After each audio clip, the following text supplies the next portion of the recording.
हरिओम. आज बुधवार 20 ऑगस्ट 2025. सद्गुरू ब्रह्मचैतन्य गोंदलेकर महाराज यांच्या प्रवचनाचा आजचा हा भाग. सर्व दुःखाचे मूळ देह हाच होय, त्यातच देहाला दुखणे म्हणजे दुःखाचा कळस होय. मिठाचे खारटपण, साखरेचे पांढरेपण, यास नसे वेगळेपण, तैसे देह आणि दुःख जाण. देहाने जरी सुदृढ झाला, तेथेही दुःखाचा विसर नाही पडला. सावली जशी शरीराला, तसा रोग आहे शरीराला. रामकृष्णाधिक अवतार झाले, परी देहाने नाही उरले. स्वतःचा नाही भरोसा हे अनुभवस येई, परी वियोगाचे दुःख अनिवार्य होई. देह दुःख फार अनिवार्य, चित्त होईल नित्य अस्थिर. देहाचे भोग देहाचेच माथी, ते कोणास देता येत नाहीत, कोणाकडून घेता येत नाहीत. आजवर जे जे काही आपण केले, ते ते प्रपंचाला अर्पण केले. स्वार्थाला सोडून नाही राहिले. अधिकार, संतती, संपत्ती, लौकिक व्यवहार, जनप्रीती या सर्वांचे मूळ नाही स्वार्थापरते, अखेर दुःखालाच कारण होते. जो जो प्रयत्न केला आपण, तेच दुःखाचे निधान समजून कल्पनेने सुख मानले. हाती आले असं नाही झालं. ज्याचे करावे बहुत भारी, थोडे चुकता उलट गुरगुरी.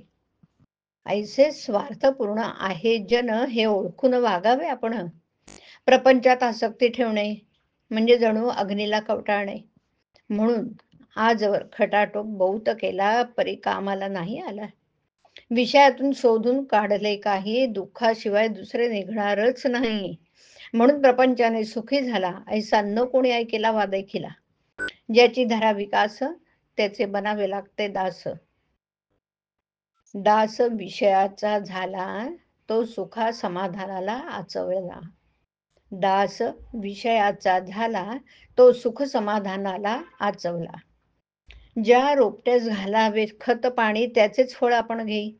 विषयास घातले खत जाण, तरी कैसे पावावे समाधान. प्रपंचातील संकटे अनिवार्य, कारण प्रपंच दुःख रूप जाण. आजवर नाही सुखी कोणी झाले, ज्यांनी विषय चित्त गुंतवले. कडू कारले, किती साखरेत घोळले, तरी नाही कोड झाले. तैसे विषयात सुख मानले, दुःख मात्र अनुभवास आले. प्रपंचातील उपाधी देत असे सुख दुःखाची प्राप्ती. संतती, संपत्ती, वैभवाची प्राप्ती, जगातील मान सन्मानाची गती, आधुनिक विद्येची संगती, न येईल समाधानाप्रती. प्रपंचातील सुखदुःखाचे जोडी, आपणास कधी न सोडी.